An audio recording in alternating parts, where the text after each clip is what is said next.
മോനെ എന്താണ് ആ കാഴ്ച കാണുന്നത്? ഇവിടെയാണ് നിൽക്കുന്നത്. ഇനി നമ്മൾ ഇതിങ്ങനെ പോയി ഇതിവിടെ എത്തണം. യംഫ്രോ ടോപ്പിൽ.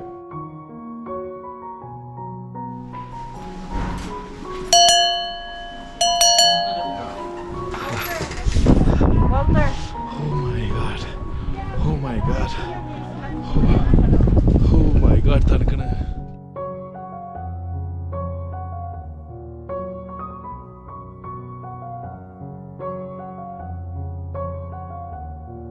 കുറേ ആൾക്കാർ ഫെയിൻറ്റ് ചെയ്തിട്ടുണ്ട്. എന്നിട്ട് അവരെ വീൽ ചെയറിലും ഇതൊക്കെ ആയിട്ടാണ് കൊണ്ടുപോകുന്നത്, സ്ട്രെച്ചറിലൊക്കെ.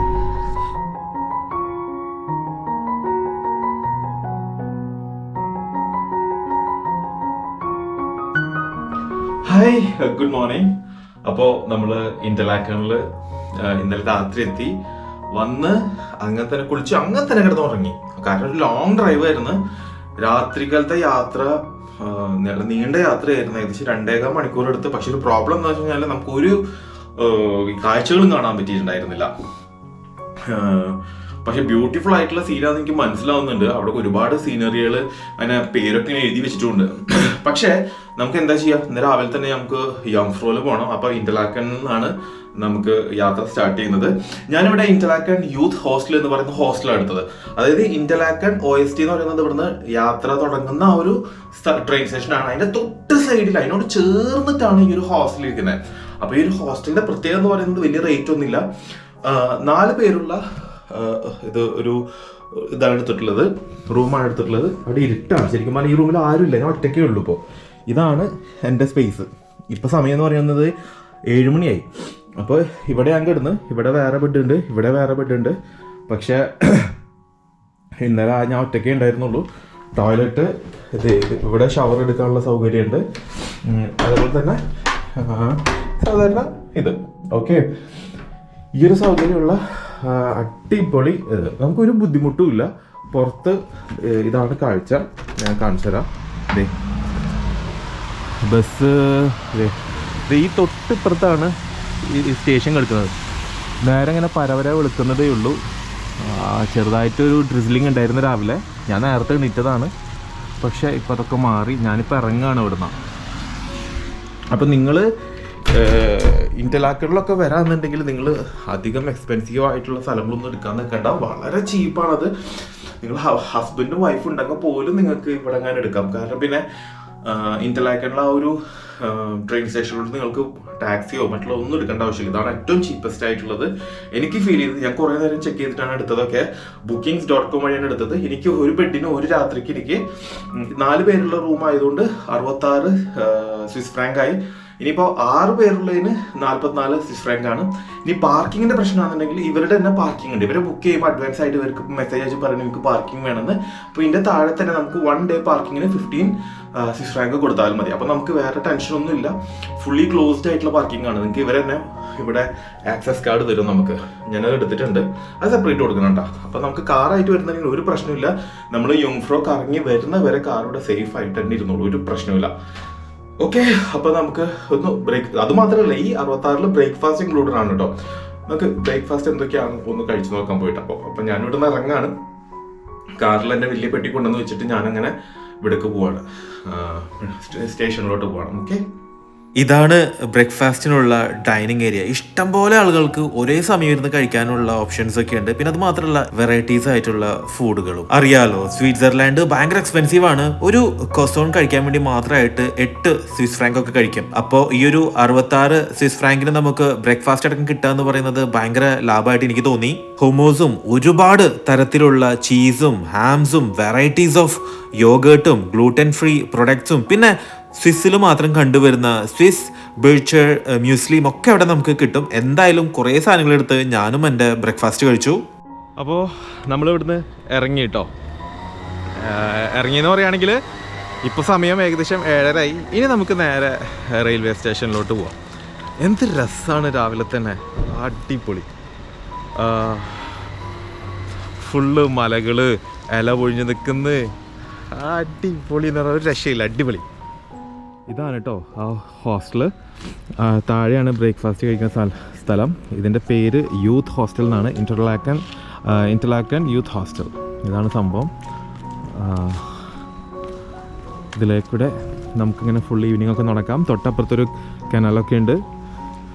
അപ്പോൾ നമുക്ക് അങ്ങോട്ട് പോവാം നമ്മളുടെ റെയിൽവേ സ്റ്റേഷനിലോട്ട്. ഇനി നിങ്ങൾക്ക് ഇവിടെ താമസിക്കുമ്പോൾ എന്തെങ്കിലും ടർക്കിഷ് ഫുഡൊക്കെ കഴിക്കണമെന്നുണ്ടെങ്കിൽ അതാ ഇതിൻ്റെ തൊട്ട് ഫ്രണ്ടിൽ ഇതേ Istanbul restaurant Turkish Arabic grill pasta pizza ഒക്കെ കിട്ടുമെന്ന് പറഞ്ഞ് എഴുതി വെച്ചിട്ടുണ്ട്. അപ്പോൾ നിങ്ങൾക്ക് ഇവിടെ വരാമെന്നുണ്ടെങ്കിൽ കഴിക്കാനുള്ള ഓപ്ഷനുണ്ട് കേട്ടോ. അറബിക് ഫുഡ് കഴിക്കാനുള്ള ഓപ്ഷനുണ്ട്. വേറെ ഓപ്ഷനുണ്ട്, ചൈനീസാണത്, ബാംബൂ എന്ന് പേരായിട്ട്. ഇതേ ട്രെയിനുകളൊക്കെ ഇങ്ങനെ പോയിക്കൊണ്ടിരിക്കുന്നുണ്ട്. നടക്കാം. അടിപൊളി. ഹോസ്റ്റലിനോട് ചേർന്ന് നിൽക്കുന്ന ഒരു കനാലാണിത്.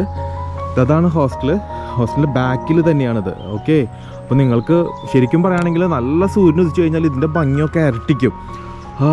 ഇത് ഏറ്റവും ഏർലി മോർണിംഗ് ആയതുകൊണ്ടും സൂര്യൻ ഉദിക്കാത്തത് കൊണ്ടാണ്. എന്നാലും വെള്ളത്തിൻ്റെ കളറൊക്കെ നോക്ക്.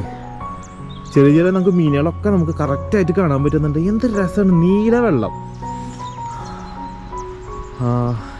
മരങ്ങളൊക്കെ നോക്കിയാൽ ആ ഒരു ഓട്ടം സീസൺ കഴിഞ്ഞിട്ടേ ഇല പൊഴിഞ്ഞ് തുടങ്ങിയിട്ടില്ല. അടിപൊളി. ഇതിൻ്റെ തൊട്ടിപ്പുറത്ത് തന്നെയാണ് സ്റ്റേഷൻ കേട്ടോ. ജസ്റ്റ് ഒരു 150 മീറ്റർ അത്രയേ ഉള്ളൂ. ഞാനുണ്ടല്ലോ ചെറുതായിട്ടൊന്ന് വഴി തെറ്റി. അതായത് ഇത് ഹോസ്റ്റലിൻ്റെ ഞാൻ റൈറ്റിലോട്ട് നടന്ന് അങ്ങോട്ട്, അതുകൊണ്ട് ആ ഒരു കനാൽ കാണാൻ തുടങ്ങി. പക്ഷേ ലെഫ്റ്റിലോട്ടാണ് നടക്കേണ്ടത്. ഇതാണ് യൂത്ത് ഹോസ്റ്റൽ, ഇതാണ് ഇന്റർലാക്കൻ ഓസ്റ്റ് എന്ന് പറയുന്നത് ഈസ്റ്റ് ആണ് കേട്ടോ. ഇതാണ് ആ ഒരു സ്റ്റേഷൻ. അപ്പോൾ ഇവിടെ നിന്നാണ് നമുക്ക് യാത്ര തിരിക്കേണ്ടത്. നോക്കിയേ മലക്ക് നോക്കി, എന്ത് രസമാണ്. ഇവിടെ എന്തോ ഒരു ടെൻ്റൊക്കെ കെട്ടി വെച്ചിട്ടുണ്ട്. എന്തോ മനസ്സിലാവുന്നില്ല എന്താന്നുള്ളത്. ഇവിടെ ബസ് സ്റ്റേഷനുണ്ട്. ബസ്സിൽ വന്ന് ഇറങ്ങുന്നവർക്ക് ഇറങ്ങാനായിട്ട്.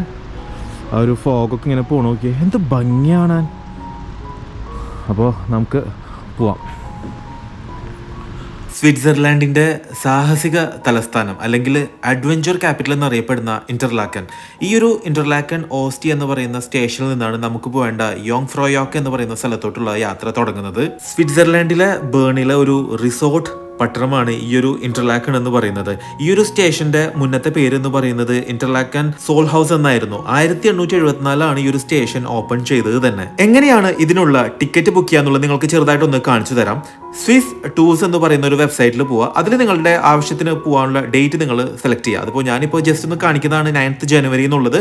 അപ്പോൾ സ്വിസ് പാസ് ഉള്ളവർക്ക് 147 സ്വിസ് ഫ്രാങ്ക് ആണ്. അതായത് ഏകദേശം 586 ദിറംസ്. ഡോളർ ആണെന്നുണ്ടെങ്കിൽ 160 USD. ഇനി ഇന്ത്യൻ റുപ്പീസ് ആണെന്നുണ്ടെങ്കിൽ 12,000 രൂപ. ഇനി സ്വിസ് പാസ് ഇല്ലാത്ത ഒരാൾക്കാണെന്നുണ്ടെങ്കിൽ 855 ദിറംസ് ആണ് വരുന്നത്. അതായത് 233 US$. അതായത് 17,000 രൂപയാണ് ഈ ഒരു ഒറ്റ ടിക്കറ്റിന്റെ കോസ്റ്റ് വരുന്നത് കേട്ടോ. 6 വയസ്സ് വരെയുള്ള കുട്ടികൾക്ക് ഫ്രീ ആണ്. 6 വയസ്സ് മുതൽ 16 വയസ്സ് വരെയുള്ള കുട്ടികൾക്ക് സ്വിസ് പാസ് ഉള്ളവർക്ക് 6,500, സ്വിസ് പാസ് ഇല്ലാത്തവർക്ക് 8,600 ആണ്. സ്വിസ് പാസ് എടുക്കാനും നല്ല റേറ്റ് ഉണ്ട് കേട്ടോ. അപ്പൊ 3 ദിവസത്തെ സ്വിസ് പാസിന് ഏകദേശം 20,000 റുപ്പീസ് ആണ് വരുന്നത്. 4 ദിവസത്തിന് 24,000 റുപ്പീസ് ഒക്കെ. നിങ്ങൾ ഓൺലൈനിൽ ചെക്ക് ചെയ്താൽ റേറ്റ് ഒക്കെ കാണാൻ പറ്റും. ഇതാണ് സ്വിസ് പാസിന്റെ റേറ്റ്. ഫസ്റ്റ് ക്ലാസ്സിനും സെക്കൻഡ് ക്ലാസ്സിനും ഒക്കെ റേറ്റ് വ്യത്യാസമുണ്ട്. എന്തായാലും ഞാൻ സ്വിസ് പാസ് എടുത്തിട്ടില്ല, കാരണം ഞാൻ കൂടുതൽ യൂസ് ചെയ്യാത്തതുകൊണ്ട്. ഇവിടെ നിന്നാണ് കേട്ടോ ട്രെയിൻ കയറേണ്ടത്.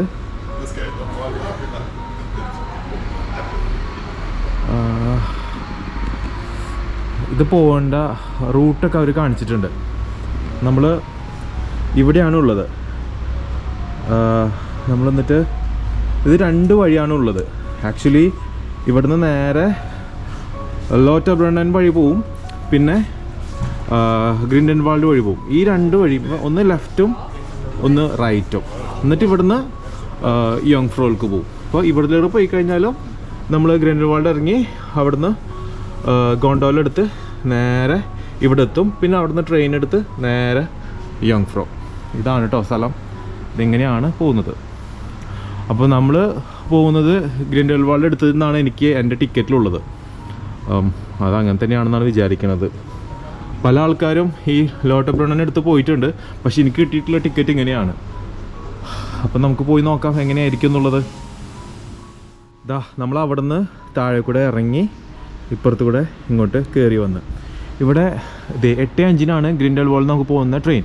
പക്ഷെ അവർ കൊടുത്തിട്ടുണ്ട് 2 വഴി നമുക്ക് പോകാമെന്നുള്ളത്. അപ്പോൾ എനിക്ക് തോന്നുന്നത് കണ്ട ഇവിടെ ഗ്രിൻഡൽവാൾഡിന് എഴുതി വെച്ചിട്ടുണ്ട് ഇവിടെ ലോട്ടർബ്രൺ എന്ന് എഴുതിയിട്ടുണ്ട്. അപ്പം ഞാൻ വിചാരിക്കണമെന്ന് വെച്ചാൽ ഗ്രിൻഡൽവാൾഡ് വഴി പോയിട്ട് തിരിച്ച് വരുന്നത് ലോട്ടർബ്രൺ വഴി വരാമെന്നാണ് വിചാരിക്കുന്നത്. പക്ഷേ ഇത് നടക്കുമെന്നുള്ളത് എനിക്കറിയില്ല കേട്ടോ. അതായത് ഒരു മലനെ അപ്പുറത്തുനിന്ന് ഇപ്പുറത്തും നമുക്ക് കാണാൻ പറ്റും. അത് എത്രത്തോളം നടക്കുമെന്നുള്ളതും ഒന്നും എനിക്കറിയില്ല. ട്രൈ ചെയ്ത് നോക്കാം. പിടിച്ചു കഴിഞ്ഞാൽ വല്ല ഫൈൻ കിട്ടുമെന്നും അറിയില്ല. ആരും ഇതൊന്നും പറഞ്ഞിട്ടില്ല ഇതൊക്കെ എങ്ങനെ ചെയ്യണമെന്നുള്ളത്. എല്ലാവരും പലരും ഈ ടൂറിസ്റ്റ് വഴിയൊക്കെ വന്ന് അവർ പറയുന്ന വഴിക്കൂടെയൊക്കെയാണ് പോകുന്നത്. പിന്നെ പലരും വ്ളോഗൊന്നും ചെയ്തിട്ടില്ല. പിന്നെ പലരും വ്ളോഗ് ചെയ്യുന്നതൊന്നും ക്ലിയർ ആയിട്ട് മനസ്സിലാക്കാൻ പറ്റണില്ല. അപ്പോൾ എൻ്റെ ഒരു ഉദ്ദേശം എങ്ങനെയാണ്, നമ്മൾ ചലഞ്ചസ് ഫേസ് ചെയ്യുക, ചലഞ്ചസ് എടുക്കുക, ട്രൈ ചെയ്ത് നോക്കാം. പറ്റിയിട്ടില്ല എന്നുണ്ടെങ്കിൽ വേറെ വഴി നോക്കാം നമുക്ക്. Let's see. അപ്പോൾ എനിക്കത് പ്രോപ്പറായിട്ട് ഐഡിയ കിട്ടും എങ്ങനെയാണെന്നുള്ളത്. ആരെങ്കിലും ചോദിച്ചു ഞാൻ പറഞ്ഞു കൊടുക്കാമല്ലോ. ഇവൻ വ്ളോഗിലും മറ്റുള്ളവർക്ക് ഹെൽപ്ഫുൾ ആവുകയും ചെയ്യും. 8:05 വെയിറ്റ് ചെയ്യാം. ഒരു 15 മിനിറ്റ്. ഓക്കെ, ഇവിടെ കൊടുത്തേക്കുന്നുണ്ടോ ഡിപ്പാർച്ചറിൻ്റെ അവിടെ 8:05 ലോട്ടർബ്രൺ പോകുന്നത് 2A. ഇത് 8:05 തന്നെ ഗ്രിൻഡൽവാൾഡ് 2B. നമ്മളിപ്പോൾ 2ലാണ് നിൽക്കുന്നത്. കറക്റ്റ് നമുക്ക് അവരുടെ അടുത്ത് ചോദിക്കേണ്ടി വരും. പിന്നെ അടുത്ത ട്രെയിനൊക്കെ ഉള്ളത് വേറെ സമയത്തൊക്കെയാണ്, 9 മണിക്കൊക്കെയാണ്. അപ്പോൾ നമുക്ക് ആദ്യത്തെ ട്രെയിനിൽ തന്നെ പോവാം. നമുക്ക് വേറൊരു കാര്യം കൂടി ഞാൻ ആഡ് ചെയ്യാൻ വിട്ടുപോയി. എന്തായാലും ട്രെയിൻ വരാനായിട്ട് കുറച്ച് നേരം ഉണ്ടല്ലോ. നമ്മളെ ഇൻ്റർലാക്കണിൽ വന്നു കഴിഞ്ഞാൽ എന്തായാലും മിസ്സാവാണ്ട് പോകേണ്ട കാര്യം ഒരു സ്ഥലമുണ്ട്. അതായത് ഇൻ്റർലാക്കൺ എന്ന് പറയുന്നത് എന്തുകൊണ്ടാണെന്ന് വെച്ച് കഴിഞ്ഞാൽ 2 ലേക്കിൻ്റെയും ഇടയിലുള്ള ഒരു വില്ലേജ്. അതുകൊണ്ടാണ് ഇതിന് ഇൻ്റർലാക്കൺ എന്ന് പറയുന്നത്. ലേക്ക് തൂണും അതേപോലെ തന്നെ ലേക്ക് ബ്രയൻസും എന്ന് പറയുന്ന 2 വലിയ ലേക്ക്, നല്ല നീല കളറിലുള്ള ലേക്ക്. നമുക്ക് വെറുതെ ഇങ്ങനെ കണ്ടുകൊണ്ട് നോക്കിയാൽ ഇത് കാണാൻ പറ്റില്ല. പക്ഷേ നിങ്ങൾക്ക് വ്യക്തമായിട്ട് കാണാൻ പറ്റുന്ന ഒരു സ്ഥലമുണ്ട് ഇവിടെ. എവിടെയാണെന്ന് വെച്ചാൽ നമ്മൾ ഈ ഇൻ്റർലാക്കൺ ഈ സ്റ്റേഷൻ ഉണ്ടല്ലോ, ഈ സ്റ്റേഷൻ്റെ ഇപ്പുറത്ത് ഹാർഡൻബാൺ എന്ന് പറയുന്നൊരു സംഭവമുണ്ട്. ഒരു മുകളിലോട്ട് അതാണ് അതിൻ്റെ. നമുക്കിതിലേക്ക് കൂടെ നടന്ന് ആ ഒരു പാലം കണ്ടോ, ആ പാലം നടന്ന് ക്രോസ് ചെയ്ത് പോകുമ്പോൾ അവിടെയാണ് ഹാർഡൻബാൺ എന്ന് പറയുന്നത്. ഹാർഡൻബാൺ അങ്ങനെ ഞാൻ തോന്നുന്നു കേട്ടോ. പ്രൊണൗൺസിയേഷൻ എന്തെങ്കിലും മിസ്റ്റേക്ക് ഉണ്ടെങ്കിൽ ഞാൻ അവിടെ ചെല്ലുമ്പോൾ കറക്റ്റായിട്ട് പറഞ്ഞുതരാം. ഹാർഡൻബാൺ അങ്ങനെ തന്നെ ഞാൻ തോന്നുന്നു. അവിടുന്ന് നേരെ അത് മുകളിലോട്ട് ഇങ്ങനെ കയറിപ്പോവും. അവിടെ നിന്നൊരു എന്താ പറയുക, ഒരു കോഗ്വിലത്തെ ഒരു സംഭവം ഉണ്ട്. അവിടെ നിന്ന് ഇങ്ങനെ നേരെ കയറിപ്പോയി അവിടെ ഒരു റെസ്റ്റോറൻറ്റ് ഉണ്ട്. 2 റിവറും അവിടെ നോക്കിയാൽ കാണാൻ പറ്റും.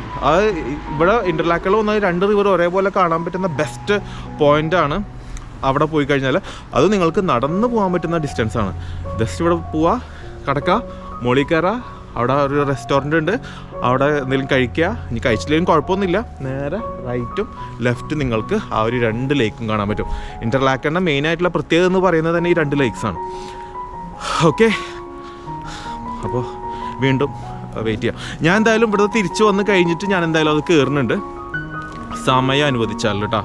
ആ ഒരു കാര്യം കൂടി ഉണ്ട്. പക്ഷേ ഞാൻ മാക്സിമം അത് കവർ ചെയ്യാൻ ശ്രമിക്കും. നമുക്ക് പോകാനുള്ള ട്രെയിനാണ് വരുന്നത്. ഇതിലാണ് നമ്മൾ പോകുന്നത്. പക്ഷേ നമുക്ക് വലിയൊരു പണി കിട്ടി. ട്രെയിനിൽ കയറിയപ്പോഴാണ് അതറിയുന്നത്. നേരത്തെ നമ്മൾ പറഞ്ഞില്ലേ ചാലഞ്ചസ് ഒക്കെ ഫേസ് ചെയ്യണം എന്നുള്ളത്, അതിന്റെ ഫസ്റ്റ് ഫേസ് ആണ് കേട്ടോ ഇത്.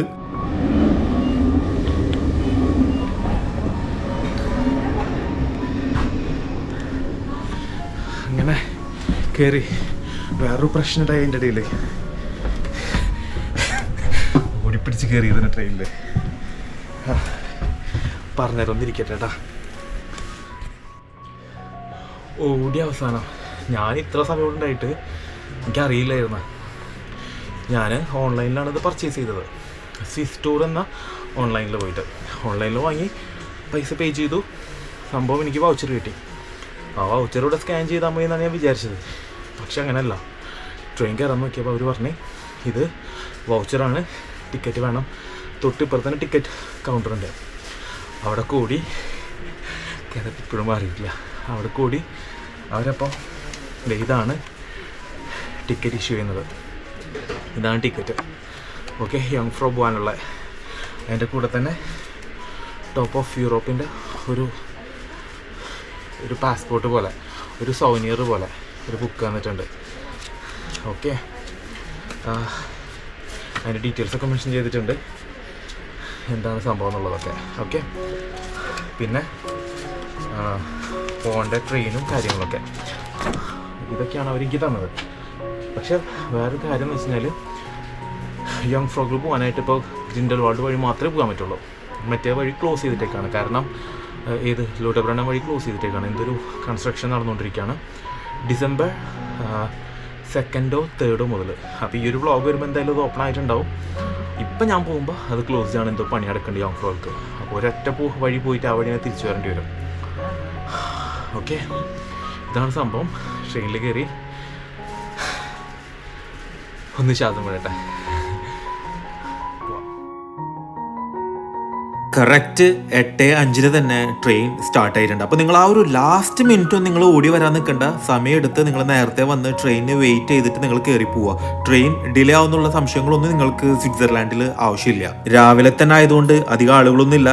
അതെന്തായാലും വളരെ നന്നായി. കാരണം കാഴ്ചകളൊക്കെ നമുക്ക് പെട്ടെന്ന് കണ്ട് തിരിച്ചു വന്ന് പുതിയ കാഴ്ചകളിലോട്ടൊക്കെ പോകുന്നതാണ്. ഈ ഒരു ട്രെയിനിൽ യാത്ര ചെയ്യുമ്പോൾ തലേ ദിവസം ബെർലിൻ എക്സ്പ്രസിൽ പോയ ഫീലാണ് എനിക്ക് കിട്ടിയത്.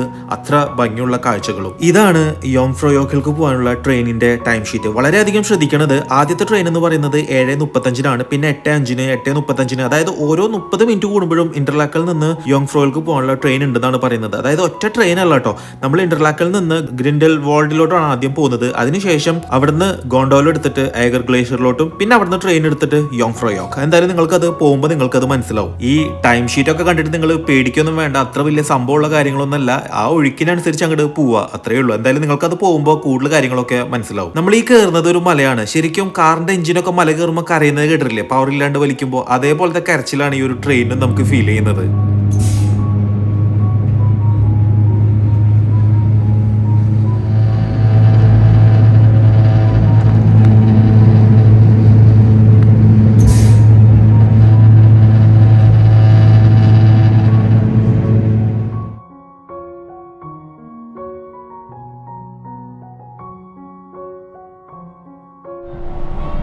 Dieser Zug fährt weiter nach Grindelwald. Next stop, Terminal. This train continues to Grindelwald. Prochain arrêt, Terminal. Ce train continue vers Grindelwald.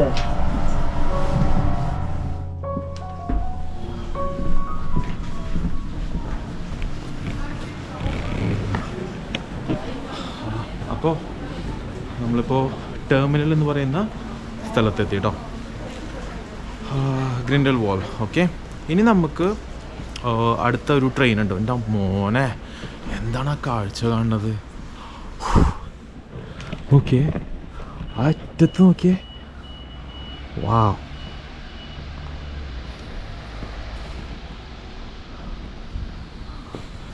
നമ്മളിവിടുന്ന് താഴോട്ട് ഇറങ്ങിപ്പോണം. ഇതാണ് നമ്മൾ വന്ന ട്രെയിൻ കേട്ടോ. നമ്മളിനി പോകുന്നത് ഏഗർ ഗ്ലേഷ്യർ അല്ലെങ്കിൽ ഏഗർ ഗ്ലേച്ചർ എന്നൊക്കെ പറയും. അവിടേക്കാണ് നമ്മൾ പോകുന്നത്. താഴെ ഇറങ്ങി പോകണം.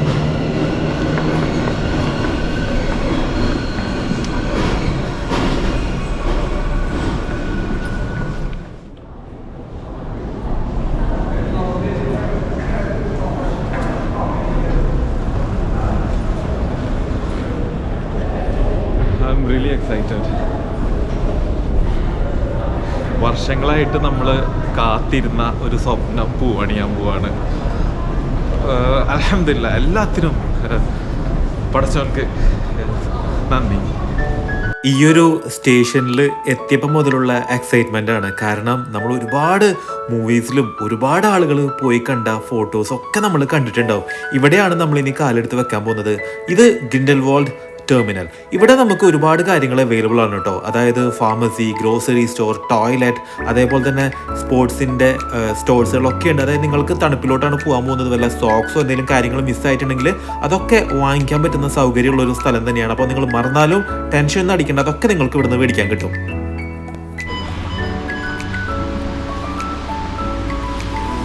നമ്മളെടുത്ത് തന്നിട്ടുള്ള ഈ ഒരു സംഭവം നമ്മൾ സ്കാൻ ചെയ്യാൻ വെക്കണം.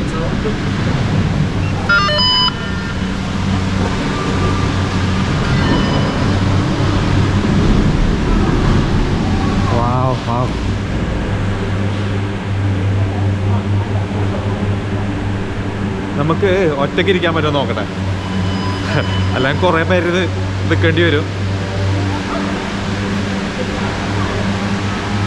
അടുത്ത് വരുന്നുണ്ട് കേട്ടോ. അപ്പോൾ ഇതിൻ്റെ പേരാണ് ഏഗർ എക്സ്പ്രസ്. ശരിക്കും ഇതിൻ്റെ പ്രൊണൗൺസിയേഷൻ ഏഗർ ഗ്ലേഷ്യർ എന്നാണോ? ഇംഗ്ലീഷിൽ നോക്കുമ്പോൾ ഏഗർ ഗ്ലേച്ചർ എന്നൊക്കെ പറയുന്നുണ്ട്. എന്താണെന്ന് പ്രോപ്പറായിട്ട് അറിയില്ല. എല്ലാവരും വെയിറ്റ് ചെയ്യാണ്. അപ്പോൾ നമുക്ക് കയറാം. യെസ്, കയറി. ഇനി കാഴ്ചകളുടെ മായാലോകത്തോട്ട് പോവാണ്. അവർ കൊടുത്തേക്ക് നോക്കിയേ, ബോംബെ സ്ട്രീറ്റ്. ഇതെന്താണ് സംഭവം?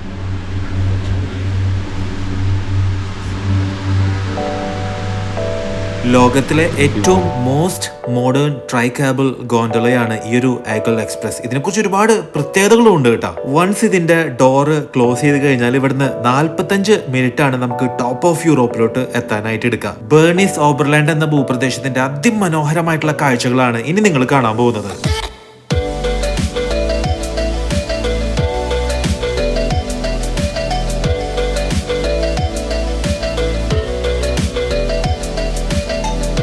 '2020 ഈ ഒരു ഏഗർ എക്സ്പ്രസ് സ്റ്റാർട്ട് ചെയ്തത്. അതിനു മുന്നേ ആ കാണുന്ന റെയിൽ പാളത്തിലൂടെയാണ് ട്രെയിൻ പോയിക്കൊണ്ടിരുന്നത് മുകളിലോട്ട് എത്താനായിട്ട്. ഓരോ ഗോണ്ടോളകളിൽ 26 സീറ്റുകൾ വീതം 44 ഗോണ്ടോളകളാണ് ഉള്ളത് ഏഗർ എക്സ്പ്രസിന് മാത്രമായിട്ട്. അതുമാത്രമല്ല, ലോകത്തിലെ തന്നെ ഏറ്റവും ഭാരമേറിയ ട്രൈ കേബിൾ ഗോണ്ടോള എന്ന ലോക റെക്കോർഡ് ഈ ഒരു ഏഗർ എക്സ്പ്രസിനാണ് ഉള്ളത്.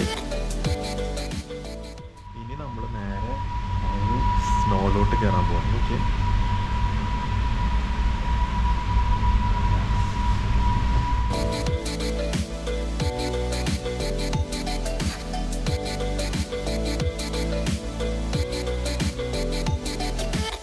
ഏകദേശം ഒരു 20 മിനിറ്റ് കഴിയുമ്പോഴത്തേക്കും ഇവിടെ എത്തും. ഇനിയാണ് തണുപ്പ് തുടങ്ങാൻ പോകുന്നത്.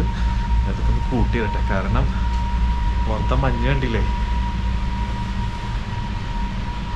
ഫീൽ തന്നെയാണ് കേട്ടോ അതൊക്കെ.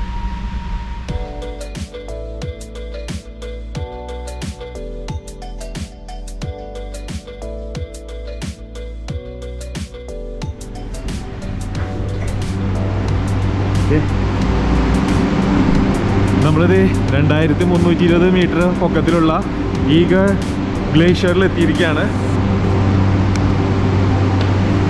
ഇനി നമ്മൾ ഇവിടുന്ന് യോങ്ഫ്രോ.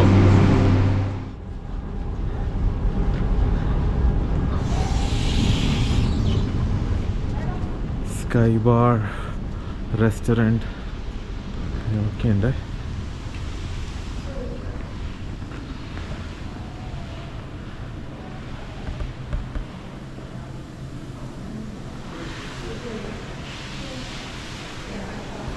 ഇവിടെ ടോയ്ലറ്റ് ഉണ്ട്.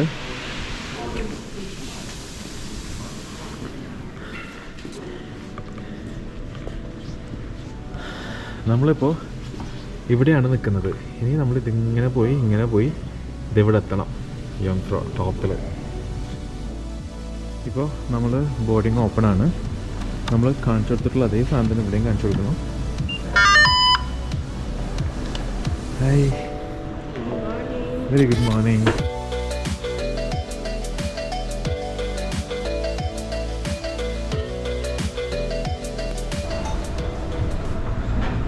അപ്പോൾ ഗേറ്റ് തുറന്ന് കയറാണ്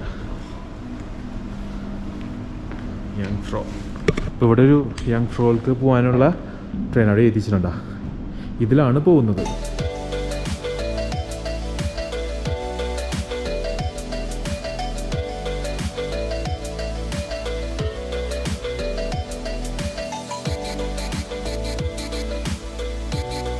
പതിനാറ് വർഷം എടുത്തിട്ടാണ് ഇതിന്റെ പണി തീർത്തത് യോങ്ഫ്രോയിലേക്ക് പോകാനായിട്ട്. അതായത് 1896 മുതൽ 1912 വരെ. അന്ന് ഏകദേശം 16 മില്യൺ സ്വിസ് ഫ്രാങ്ക് ആണ് ഇതിനായിട്ട് ചെലവായിട്ടുള്ളത്. ആലോചിക്കണം, ഏകദേശം 110 വർഷം മുമ്പത്തെ കാര്യമാണ് നമ്മൾ ഈ പറയുന്നത്. വേറൊരു ഫാക്ട് എന്താന്ന് പറയുകയാണെങ്കിൽ, എല്ലാ ആഴ്ചയും 9 കിലോമീറ്റർ ഇവിടെ നിന്ന് യോങ്ഫ്രോ വരെ ഒരാൾ ഈ റെയിൽവേയിലൂടെ ഇങ്ങനെ നടന്നു പോയിട്ട് കംപ്ലീറ്റ് ചെക്ക് ചെയ്യുന്നതാണ് പറയുന്നത്. എന്തെങ്കിലും പ്രശ്നം ഈ ഒരു റെയിൽവേ ട്രാക്കിന് ഉണ്ടോ എന്ന് ചെക്ക് ചെയ്യാൻ വേണ്ടിയിട്ട്.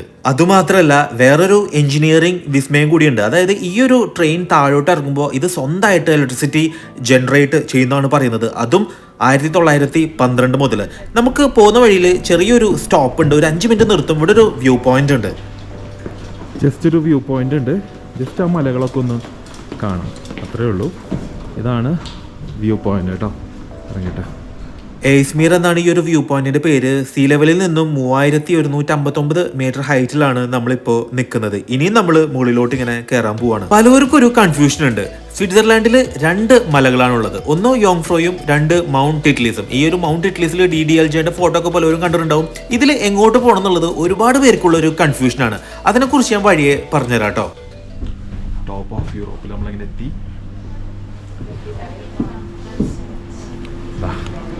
ഇതാണ് സംഭവം. യോങ്ഫ്രോ ടോപ്പ് ഓഫ് യൂറോപ്പ് 3454 മീറ്റർ ഹൈറ്റിൽ.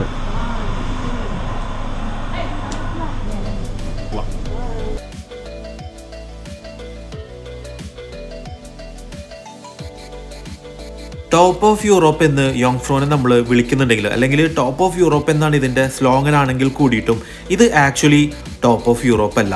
യൂറോപ്പിലെ ഏറ്റവും ഉയർന്ന സ്ഥലം, അതായത് യഥാർത്ഥ യൂറോപ്പിന്റെ ടോപ്പ് എന്ന് പറയുന്നത്, അതായത് സമുദ്രനിരപ്പിൽ നിന്നും ഏകദേശം 5642 മീറ്റർ ഉയരത്തിലുള്ള റഷ്യയിലെ എൽബ്രസ് പർവ്വതമാണ്. പക്ഷേ ഈ ഒരു യോങ്ഫ്രോനെ ടോപ്പ് ഓഫ് യൂറോപ്പ് എന്ന് വിളിക്കാനുള്ള കാരണം എന്ന് പറയുന്നത് ഇത് സമുദ്രനിരപ്പിൽ നിന്നും 3454 മീറ്റർ ഉയരത്തിലുള്ള യൂറോപ്പിലെ ഏറ്റവും ഉയരമുള്ള പർവ്വത റെയിൽവേനാണ് ടോപ്പ് ഓഫ് യൂറോപ്പ് എന്ന് പറയുന്നത്. അതായത് ആക്ച്വലി ടോപ്പ് ഓഫ് യൂറോപ്പ് എന്ന് പറയുന്നത് ശരിക്കും യോങ്ഫ്രോ അല്ല, അത് റഷ്യയിലാണ്. അഡോൾഫ് ഗെയർ സെല്ലർ എന്ന് പറയുന്ന ഈ ഒരു വ്യക്തിയുടെ ഐഡിയ ആയിരുന്നു ഈ ഒരു യോങ്ഫ്രോ റെയിൽവേ എന്ന് പറയുന്നത്. അദ്ദേഹത്തിന്റെ ആ ഒരു പ്രതിമ അവിടെ ഫ്രണ്ടിൽ തന്നെ കയറി ചെല്ലിനോടത്ത് വെച്ചിട്ടുണ്ട്. ഇത് കണ്ടിട്ട് വേണം നമുക്ക് മുന്നിലോട്ട് നടക്കാനായിട്ട്.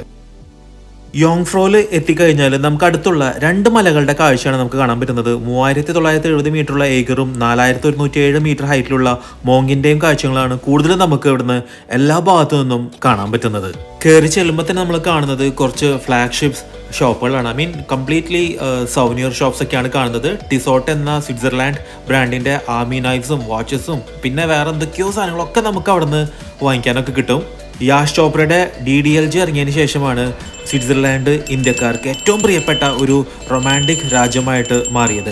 ആ ഒരു മൂവിയിൽ കണ്ട ആ ഒരു കൗബലൊക്കെ ഉണ്ടല്ലോ, നമുക്ക് കാണുമ്പോൾ ഒരു വല്ലാത്തൊരു ഫീലാണ്. ആ മൂവിയിൽ ഷാറുഖ് ഖാൻ ഇങ്ങനെ കാജോളിന് കൊടുക്കുന്ന സീൻസും കാര്യങ്ങളൊക്കെ, ഇതൊക്കെ ടിപ്പിക്കൽ സ്വിസ് സൗനിയേഴ്സ് ആണ്. ടോപ്പ് ഓഫ് യൂറോപ്പിൽ വരുന്ന എല്ലാവരും ഇതിൽ എന്തെങ്കിലുമൊക്കെ സാധനങ്ങളൊന്നും വാങ്ങിക്കാതെ തിരിച്ച് ഇറങ്ങാറൊന്നുമില്ല. അത്രയധികം സൗനിയേഴ്സ് ആണ് ഇതിന്റെ മുകളിൽ ഉള്ളതൊക്കെ.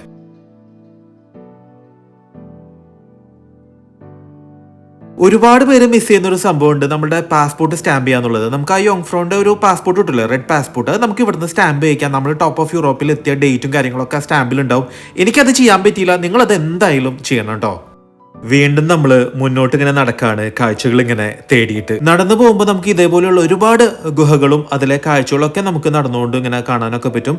ഈ ഒരു ഗുഹ എന്ന് പറയുകയാണെന്നുണ്ടെങ്കിൽ റെയിൽവേ പണി നടക്കുമ്പോൾ ഒരുപാട് ആളുകൾ മരിക്കുകയൊക്കെ ചെയ്തിരുന്നു. അവരുടെ പേരും അതേപോലെ തന്നെ ഇത് ഇൻവെന്റർ ആയിട്ടുള്ള നേരത്തെ പറഞ്ഞ ആളുടെ പ്രതിമ ഒക്കെ ഇവിടെ വെച്ചിട്ടുണ്ട്. അതുമാത്രമല്ല ഈ ഒരു മല തുരന്ന് ഈ ഒരു റെയിൽവേ ഉണ്ടാക്കാനുള്ള കഷ്ടപ്പാടും അന്ന് ഉപയോഗിച്ചിരുന്ന എല്ലാ ആയുധങ്ങളും ഒക്കെ അവരവിടെ വെച്ചിട്ടുണ്ട്. അതിന്റെ ഫോട്ടോസും കാര്യങ്ങളൊക്കെ നമുക്ക് അവിടെ കാണാൻ വേണ്ടി അവർ ഡിസ്പ്ലേയിലും കൊടുത്തിട്ടുണ്ട്. മല തുരന്നിട്ട് മുകളിലോട്ട് എത്താനുള്ള കഷ്ടപ്പാട് കുറച്ചൊന്നല്ല, വെറുതെ അല്ല, 16 വർഷം എടുത്തത് ഇതൊന്നും ശരിയാക്കാനായിട്ട്.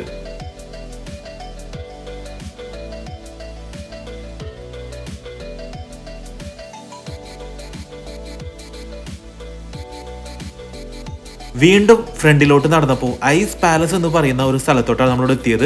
ഇതെന്താന്ന് പറയുകയാണെന്നുണ്ടെങ്കിൽ ഫുൾ ഐസാണ്. -2 ആണ് ഇതിൻ്റെ ഉള്ളിൽ. എപ്പോൾ നോക്കിക്കഴിഞ്ഞാലും അതിൻ്റെ ടെമ്പറേച്ചർ എന്ന് പറയുന്നത്. ഇതിൻ്റെ ഉള്ളിൽ കയറുന്നുണ്ടെങ്കിൽ തന്നെ നല്ല ജാക്കറ്റൊക്കെ ഇടണം. നിങ്ങൾ വിചാരിക്കുന്ന അത്ര സ്ലിപ്പറി ആയിട്ടുള്ള കാര്യങ്ങളൊന്നുമല്ല, നല്ല തണുപ്പാണ്. അതൊരിക്കലും മെൽറ്റ് ആവില്ല. നമ്മൾ കൈകൊണ്ട് തൊട്ടാൽ പോലും അവിടെ വെള്ളമൊന്നും നമുക്കത് ഫീൽ ചെയ്യില്ല, അത്രയ്ക്ക് തണുപ്പാണ് അതിൻ്റെ ഉള്ളിൽ.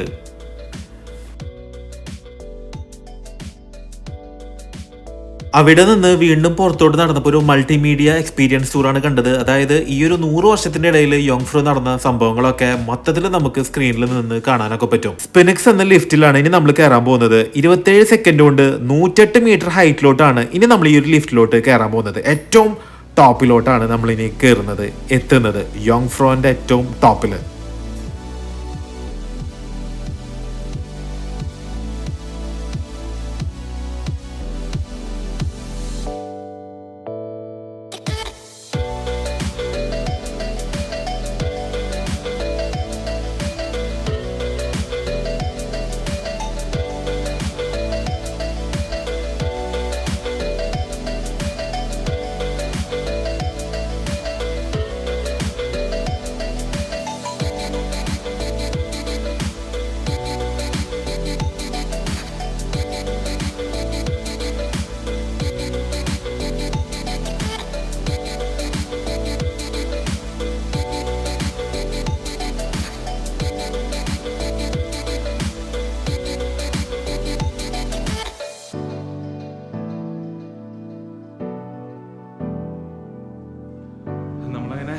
ഏറ്റവും മോൾ ഭാഗത്ത് എത്തിയിട്ടാ.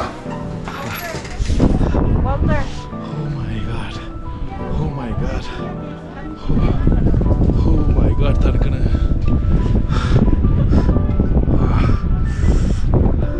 ഞാനേ ജാക്കറ്റ് ഒന്ന് പൂട്ടി. ഭയങ്കര തണുപ്പ്. ഓ,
മുന്നൂറ്ററുപത്തഞ്ച് ദിവസവും ഇവിടെ വന്നു കഴിഞ്ഞാൽ നിങ്ങൾക്ക് ഇവിടെ മഞ്ഞ് കാണാൻ പറ്റുന്നുള്ളതാണ് യോങ്ഫ്രോന്റെ ഏറ്റവും വലിയൊരു പ്രത്യേകത. അതുകൊണ്ട് നിങ്ങൾ ഏത് സമയത്ത് വന്നു കഴിഞ്ഞാൽ നിങ്ങൾക്ക് ഇവിടെ മഞ്ഞ് കാണാൻ പറ്റും. ഇവിടെ എനിക്കൊരു ഡ്രോൺ ഷോട്ട് എടുക്കുന്നുണ്ടായിരുന്നു. അവരടുത്ത് പെർമിഷൻ ചോദിച്ചപ്പോൾ ഹെലികോപ്റ്റർ പോകുന്നുണ്ട്, ഡ്രോൺ ഉപയോഗിക്കാൻ പറ്റില്ല എന്നാണ് അവർ പറഞ്ഞത്. അപ്പോൾ നിങ്ങൾക്ക് താൽക്കാലികമായിട്ട് ഇവിടെ എങ്ങനെയാണെന്ന് കാണാൻ വേണ്ടിയിട്ട് വേറെ ഒരാൾ എടുത്ത ഡ്രോൺ ഷോട്ടാണ് നിങ്ങൾക്ക് ഇവിടെ കാണിച്ചു തരാൻ പോകുന്നത്. ഒന്ന് കണ്ടു നോക്കിക്കഴിഞ്ഞാൽ നിങ്ങൾക്ക് മനസ്സിലാവും എന്താണ് യോങ്ഫ്രോ എന്നുള്ളത്.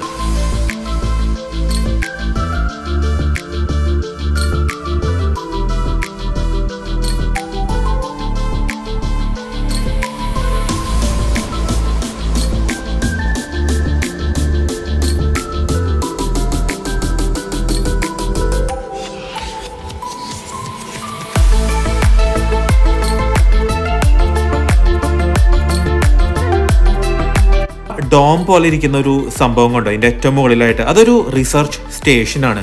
ആസ്ട്രോണമിക്കൽ ഒബ്സർവേറ്ററി ആണ്. സിൻസ് 1922 മുതൽ ഇപ്പോൾ അവിടെ ഉണ്ട്. വേറെ ഒരുപാട് പഠനങ്ങളൊക്കെ അതിൻ്റെ ഉള്ളിൽ നിന്ന് നടക്കുന്നുണ്ടെന്നൊക്കെയാണ് അറിയുന്നത്. യുനെസ്കോന്റെ ലോക പൈതൃക പട്ടികയിൽ ഇടംപെട്ടിട്ടുള്ള ഈ ഒരു യോങ്ഫ്രോന്റെ മുകളിൽ ഒരുപാട് ആക്ടിവിറ്റീസ് ഉണ്ട് കേട്ടോ. അതായത് ഗ്ലൈഡേഴ്സ് ഉണ്ട്, നമുക്ക് സ്കീയിങ് ചെയ്ത് നടക്കാനുള്ള ഓപ്ഷൻസ് ഉണ്ട്, അതുപോലെ തന്നെ അതിൻ്റെ ഇടയിൽ കൂടെ ഇറങ്ങി നടക്കാനുള്ള ഓപ്ഷൻസ് ഉണ്ട്. പക്ഷേ ഇപ്പോൾ അവിടെ എന്തോ പണി നടക്കുന്നുണ്ട്. അതുകൊണ്ട് അവർ കംപ്ലീറ്റ്ലി അത് ബ്ലോക്ക് ചെയ്ത് വെച്ചിരിക്കുകയാണ്. അതുകൊണ്ട് മാത്രമാണ് നമുക്ക് ഇതൊന്നും ചെയ്യാൻ പറ്റാഞ്ഞത്. അപ്പോൾ നിങ്ങൾ പോകുമ്പോൾ ചിലപ്പോൾ അതൊക്കെ ഓപ്പൺ ആയിരിക്കും. അപ്പോൾ അങ്ങനത്തെ ഒരുപാട് ആക്ടിവിറ്റീസ് നിങ്ങൾ ഒരുപാട് ടൈം എടുത്തിട്ട് വേണം ഇതൊക്കെ ചെയ്യാനായിട്ട്. അവിടെ നിന്ന് ഇറങ്ങി ലോകത്തിന്റെ ഏറ്റവും മുകളിലായിട്ട് ഒരു ചോക്ലേറ്റ് ഫാക്ടറി ഉണ്ട് ലിൻഡിന്റെ. അതിന്റെ ഉള്ളിൽ ജസ്റ്റ് ഒന്ന് കയറി, ഞാൻ ഇവിടുത്തെ അധികം വീഡിയോ ഒന്നും കാണിക്കുന്നില്ല, ജസ്റ്റ് ഒന്ന് കാണിക്കുന്നതേ ഉള്ളൂ. അതിനുള്ളൊരു കാരണം എന്ന് പറയുകയാണെന്നുണ്ടെങ്കിൽ സൂറിക്കിൽ നമ്മൾ ലിൻഡിന്റെ ശരിക്കും ഫാക്ടറിയിൽ പോകുന്നുണ്ട്. അവിടെ ഞാൻ നിങ്ങൾക്ക് ഇതിന്റെ വിശദമായിട്ടുള്ള ഡീറ്റെയിൽസ് ഒക്കെ കാണിച്ചു തരാം. എന്നാലും അവരിവിടെ ചെറിയൊരു മിനിയേച്ചർ ഒക്കെ അറേഞ്ച് ചെയ്ത് വെച്ചിട്ടുണ്ട് നമുക്കിതൊക്കെ കാണാനായിട്ട്. അപ്പോൾ നമ്മളും ഇവിടെ വന്നിരിക്കുകയാണ് ലിൻഡിന്റെ ഫാക്ടറിയിൽ.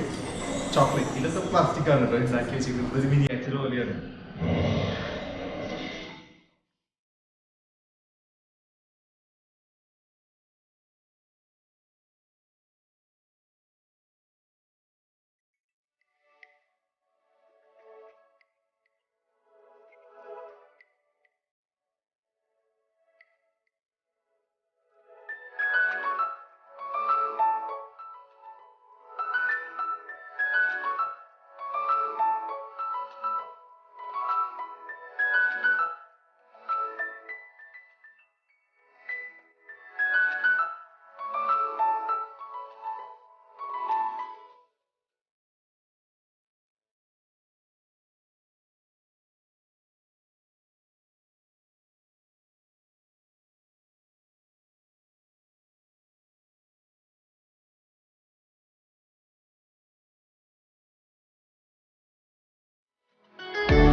ക്ലോസ്ഡ് ആണ്, അപ്പം അങ്ങോട്ട് പോയിട്ട് കാര്യമില്ല.